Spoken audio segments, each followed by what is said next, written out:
Тэмээ хоньны ноос ямааны ноолуур бусад одоо түүхий эдийг тогтвортойгоор одоо 20 жилийн турш малчтаасаа авч үйл ажиллагаагаа явуулж байгаа Буянт ноос компани захирал Батсайхан захиралтай үзэгч та бүхнийг уулзуулж байна. Цаг үе одоо өнөөдрийн байдлаар хүндхэн байна. Энэ ажлыг ер нь танай компани хамт олон хэрхэн яаж малчтайгаа хамтран зохион байгуулж байгаа вэ? За энэ жилийн хувьд бол ноосны үн бол харьцангуй өндөр байгаа. Одоо би 10 жил ноосны бизнес хийхдээ малчтын гар дээрээс 2000 гар ноос ер нь авдаг байсан. Энэ жилийн бол зах зээлийн үнэлгээ нь бол өндөр байсан учраас малчтын ноос бол энэ жил өндөр авагдаж байгаа. Яг одоо миний гар дээр ирэхдээ малчтынхан зардал ороод одоо авч байгаа чинжүүдний бол 2700-аас 800-ийн хооронд авч байгаа. За шүлхийн асуудалтай холбоотой асуудал бол аймаг орон нутгийн одоо онцгой байдалтай харилцсан, зөвшөлдсөн, ойлголцсон. Яагаад тэгэхээр шүлхий гараагүй сумуудынхын ноосыг бол гарал үүслийн бичгтээ нь бол шууд оруулж байгаа. За Ховд аймгийн хэмжээнд бол нийт ноос бэлтгэлийн 40% нь явагдаж байна. За баруун бүс нутгийнхаа нооснууд бол орж ирэх байгаа. Малчтаасаа аваад төвлөрүүлсэн байгаа. Одоо 20 цэрийн 21 хоногийнх нь одоо хугацаа дууссаны дараа оруулна гэсэн бодлоготой байж байгаа. Ер нь бол зах зээлийн үнэлгээ гэдэг юм чинь бидний хүлээхгүй бас баруун бүс нутагт байгаа одоо малчт маань энэ зах зээлийн гайгүй үнэлгээнд дээр бас ноосоо үнэтэй зарчхаасаа гэдэг үүднээс бол бид нар бол бас ажиллаж байна. Малчтайгаа ямар зарчмаар одоо ноосыг нь төвлөрүүлэх үйл ажиллагааг танах зохион байгуулж байгаа вэ? Гэрээлж байгаа юу? За манайх болохоор Эрдэнэт хэвс үндэсний үйлдвэрүүд. Тэгээ Жин Коронаг бас нэг үндэсний үйлдвэрийн компани байгаа. Тэр хоёр компаниас урьдчилгаа төлбөр аваад одоо зах зээлийн үнэлгээ одоо бид нар шүлхээ гарчлаа шүү дээ. Гарангуут нь одоо зах зээл хүлээхгүй. Тэгэхээр үйлдвэртэйгээ гэрээ байгуулад урьдчилгаа аваад одоо унсан ч гэсэн танад ноосоо бэлтгэнэ гэдэг байдлаас урьдчилгаа мөнгөнд хараагаад малчтынхаа бас одоо гар дээрээс 2000-аар бүх ноосыг бол татан төвлөрүүлсэн байгаа.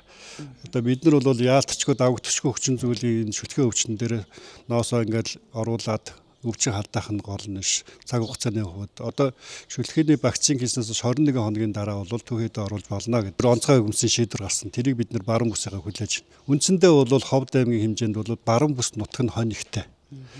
Бусад одоо энэ дөргөн Эрдэнэ гэх мэт энэ сумууд ойрхон Буянт зэрэг Ховд сумууд бол хонь багтаа. Тэгэхээр үндсэн ноосны 50% нь бол баруун бүст байдаг. Тэгээд одоо бид нар бол энэ онцгой байдлын ажил дууссаны дараа бол ноосоо татан төвлөрүүлнэ. Урьдчилгаа бид нар одоо гэрээ байгуулсан учраас бол үн ханшны үнэлт одоо малчтад бас төвөг удахгүй гэдэг байдлаас боломжтой ажиллаж байгаа. Сая хөдөөгөр Цуслангийн бүс нутгаар явж байхад малчид бол хонио одоо ноослоод ноосыг одоо гадаа хураад тавьсан байгаа нь харагдаж байна л дээ. Тэгэхээр ноосны ер нь чанарын хувьд хадгалтын хувьд малчид маань юун дээр анхаарал зохистой байдаг юм бэ? Мэдээж одоо энэ дээр авчираад өгөхөд цаашаа одоо үйлдвэрүүдэд нийлүүлэхэд чанар стандартын шаардлага хангахгүй юу? Зориулт бусаар хадгалж чадж гин үгүй юу гэдэг асуудал бас хөндөгдөх байх. Энэ дээр та малчтад ямар зөвлөгөө өгмөр вэ? Ер нь бол засгийн газрын 221 дэх тогтоол гарсан шүү дээ. Малчин мал бүхий иргэдэд урамшуул олгоно гэдэг. Тэрнээс хойш бол малчид бол ноосондоо маш анхаардаг болсон. Яагаад гэвэл бид нар үндэсний үйлдвэрүүд биднээс одоо чанар шаарддаг. Бид нар малчтаасаа чанар шаарддаг. Хэрвээ та нарын нооснууд бол чанартай одоо шаардлага хангаж байгаа тохиолдолд бол урамшуул олгоно гэдэг байдлаар хандсан. Тэгээд сум болгонд манайх 2 одоо бэлтгэн нийлүүлэгчтэй урьдчилгаа төлбөрийг өгчдөг. Малчтаа урьдчилаад мөнгөний бараг нуруунд дээрээс одоо манай малч бараг нуруунд дээрээс ноос ноолрохын мөнгөийг авдаг болсон шүү дээ. За одоо танай агенттай өгнө. Тэр агент чинь хүмүүсийг явуулаараа бид нар тэдэнд таажлана гэдэг байдлаар бас зохион байгуулалтаа болцсон. Ноос ноолрын хувьд бол. Тэгэхээр бол тэн дээр бол санаа зовхон байхгүй. Малчид ч гэсэн хариуцлагатай болцсон байгаа. За хоньны ноосны тухайд бол энэ жил үн ханш бол харьцангуй өндөр байгаа юм байна. Тэгвэл тэмээний ноосны үн ханш ямар байна? За бусад одоо ноолуур тэгээд бусад түүхий эдийн үн ханш энэ жилийн тухайд ямар байна? Танай компани хэдээр тус авч байна?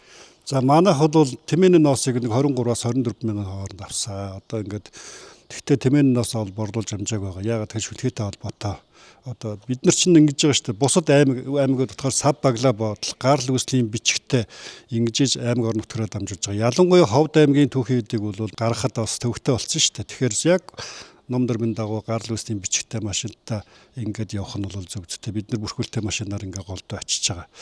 За ноолрын хувьд бол энэ жил ноолор 185 мянга гарсан яг дээд ханш Ховд аймгийн хэмжээнд. Энэ жил бол чамлалтгүй. Нодлон бол нэг 120-30-тай байсан. Энэ жил яг цаг агаарын байдлаас болж зарим нэг малчт нь ноолороо самнаж чадахгүй оройтоод одоо 150-60 төгсөн байгаа. Зарим малчид одоо хүртэл ноолороо зарж чадаагүй тохиолдлууд байгаа. Мэдээж зах зээлийн ханш бол малчтыг хүлээхгүй. Энэ бол цаг уурын байдлаас болж. Түүнээс бол бүх төрлийн ноосны хувьд бол энэ жил бол урд жилийн үеийнхээс нэг 30-40% нэмэлттэйгээр аюул аштайхан байна. Сарлгийн хөвөр, адууны дисүүл. За сардгийн көвөр бол ерөнхийдөө самнсан көврийг бол Эрдэнэ төвс 30 мянгаар авч байгаа.